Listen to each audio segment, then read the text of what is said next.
Wait. How about we start? Welcome everybody to a quickie with Miss B. I'm Miss B. Today is Thursday, although it feels like a Monday today.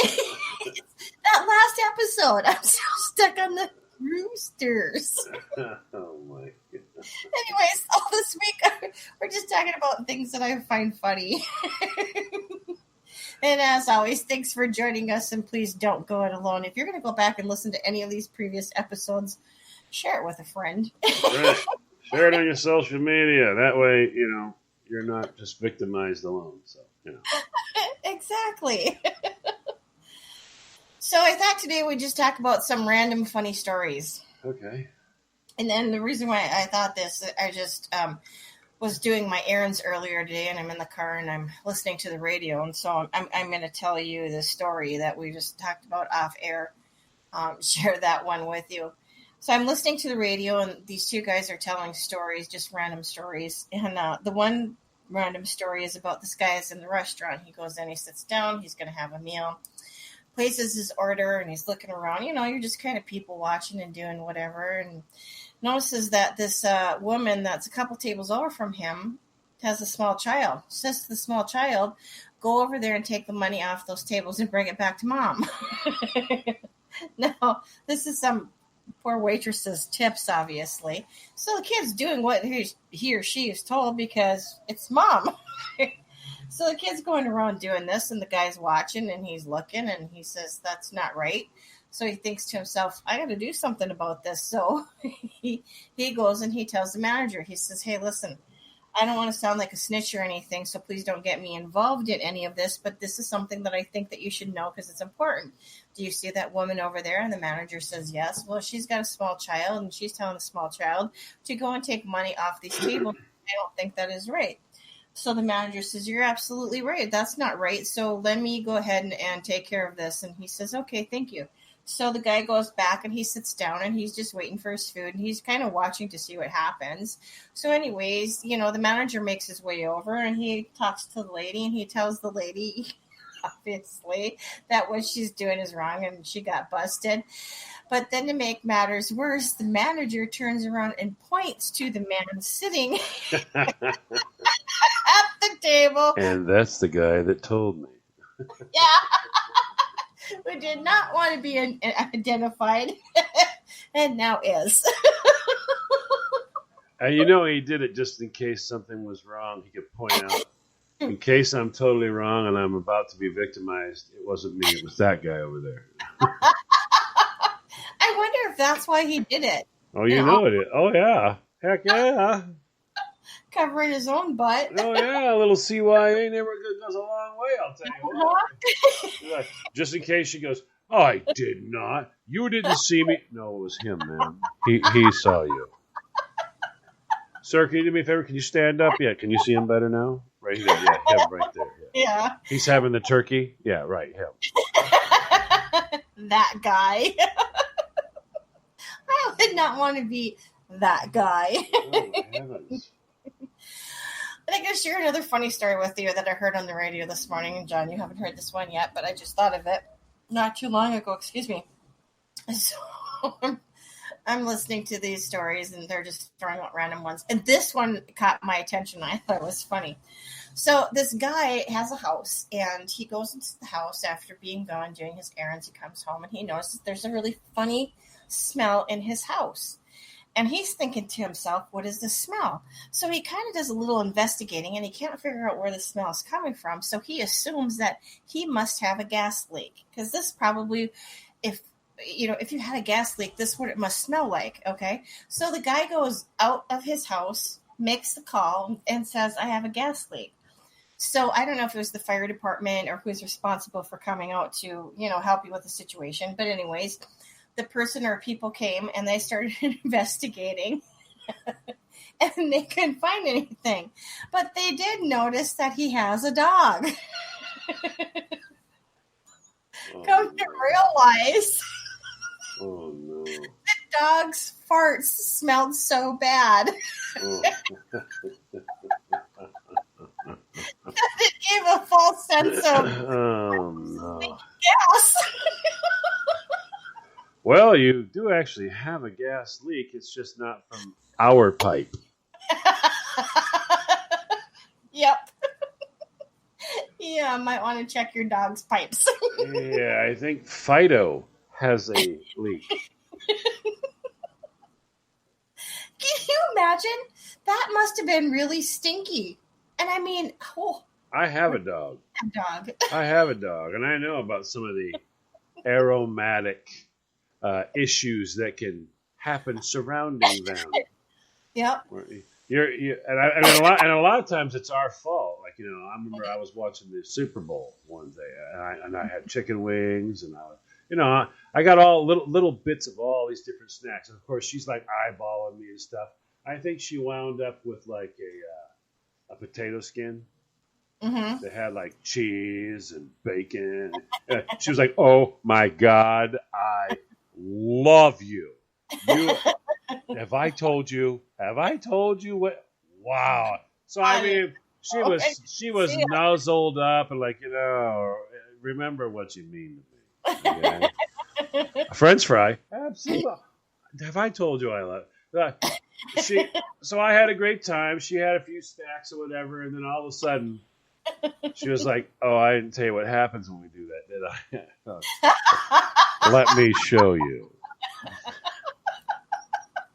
Wow. Wafty was going to be, it wasn't going to be Dottie anymore. It was going to be, oh my God, Wafty, what's going on over there? She just sit, and then they look up at you like, hey, well, don't look at me. Don't make eye contact after that. Are you kidding me? But you fed me, and I still love you. I mean, and you're just sitting there, all of a sudden you're like ready to jump out of your skin. Oh my God, what is that? Oh, that's a partially digested potato skin, buddy. I'm guilty of doing the same thing when I had my dog Shelby, but it was really bad. One night we went to bed and we're just sound asleep, and you're in that nice sleep, and you're getting a nice rest. And all of a sudden you wake up to the most horrific smell ever. Because, she slept in her room with us. She had her own doggy bed. Talk about waking your butt up instantaneously. Oh my word, what is that? There's a devil in the dog's butt. And she's just looking at you like, good morning, can we go pee now? Did you get a hint of that whatever that was? I think I just passed a Wookiee. Smelled like it anyway. And on that note, I got to go look for the air neutralizer. Back in a moment. Welcome back, everybody. You're listening to A Quickie with Miss B. If you missed the first half of the episode, can you go back and check it out? Because it was a stinker. Yeah. Yeah, that stunk. I was looking for the right word. Stunk. Anyways, we're glad that you're here and you've joined us. Today we're talking about the funny stories. All this week has just been things that I found funny. Now, John, I found this story on the internet, and I have to share it. Gotta be true. Has to be true. You can't print it on the internet if it's not true. I'm not sure how much is truth and how much has been elaborated, but this is so totally a mom thing that a mom would do. Okay. All right. That's what I find so funny about it. Okay, so here it is. Here's the story. The mom comes to visit her son for dinner, who lives with a girl as a roommate. Okay. And during the meal, mom couldn't help but notice how pretty the roommate was, how she began to suspect that there was a relationship going on between the two of them. And this only made her more curious. Because, some moms aren't going to come out and say it. I can see my mom doing this because she was the one that would always sit back and make the observation, go into Nona mode, as you call it. Oh, yeah. So I think this mom was in Nona mode. So over the course of the evening, while she was watching the two of them interact, she started to wonder if there was more between him and this roommate. So the night goes on, and mom eventually, eventually leaves that evening, and about a week later, his roommate came and said, ever since your mom came to dinner, I've been unable to find the silver plate. You don't suppose that your mother took it, do you? And he said, well, I doubt it, but I'll email her just to be sure. So he sat down and he wrote the letter, and the letter goes like this. It says, Dear Mom, after your visit, the silver plate has been missing. I'm not saying that you did take it or anything, but I'm not saying that you didn't take it. I'm kind of confused. I don't know what happened to the silver plate. Can you help me out? Because it's been missing since you were over for dinner. He says, love, your son. Several days later, he receives an email from his mother, which read, Dear son, I'm not saying that you do sleep with your roommate, and I'm not saying that you don't sleep with her. But the fact remains that if she was sleeping in her own bed, she would have found the silver plate by now, under her pillow. Love, Mom. Oh, wow. Oh. That Slick Aroo. I like it. has got to be right out of the playbook of Mom. Oh, yeah. If Mom has a book for every scenario. Oh, yes. That is that. Oh, definitely. That's Mom stuff right there. That. I put it in the pillowcase and flipped it over. So. I really do think that should win a prize. Yeah, that's good. I like that. I'll tell you one if you want. I had one that I did. Okay. Mm-hmm. Okay. I won't say the youngster's name, but one of my children. He was old enough to be at home by himself. I entered the house. And it's one of those weird moments where you walk in and then there's this pretty smell. Now I have 3 boys, so there's 2 phrases that don't fit. Number 1, I have 3 boys and pretty smell. Those don't go. I have 3 boys. Oh my God, what is that smell? That fits. Walking into a room and going, is there food in here? That makes sense. But not walking in and going, well, that's actually okay. All right, that smells nice. All right. Of course, right away. Red alert. Oh yeah, I'm like, I literally smell it and start running up the staircase. I get to the top of the room, the door's closed. I open the door. They do that famous little both turn their heads and look at you.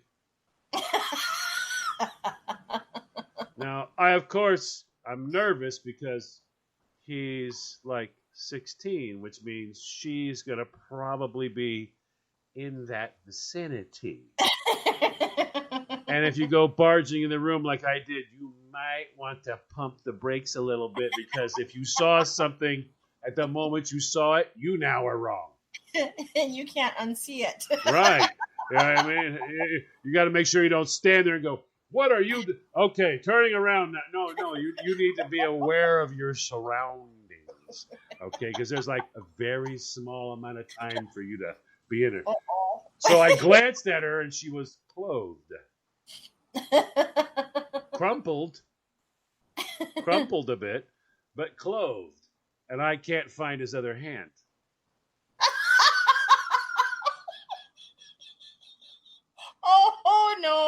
No. I'm like, well, she has 2 legs and 2 hands, and you apparently have lost one.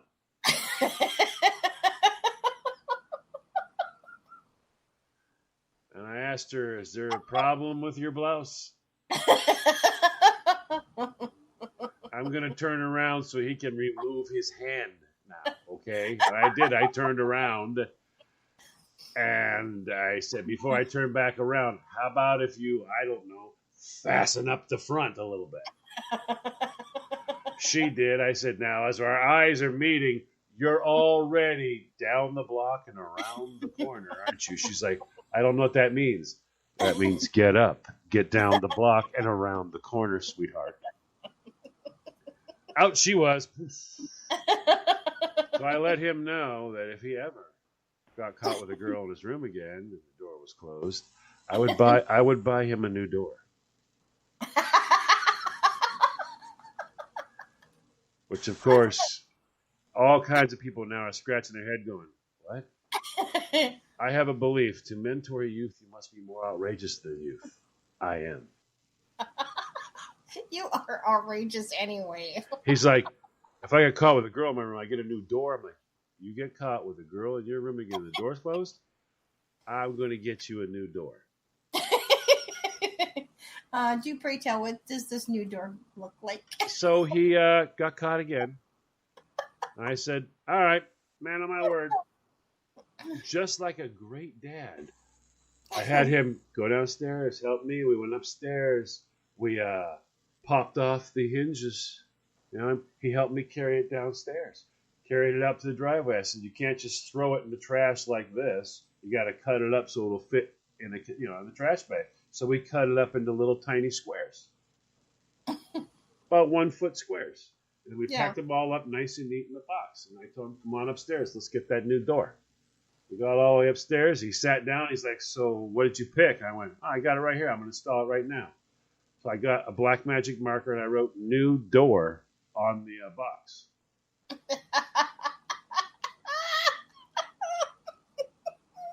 And I sat it down where the door usually goes. There you go. There's your new door. Doesn't look anything like the old one, does it?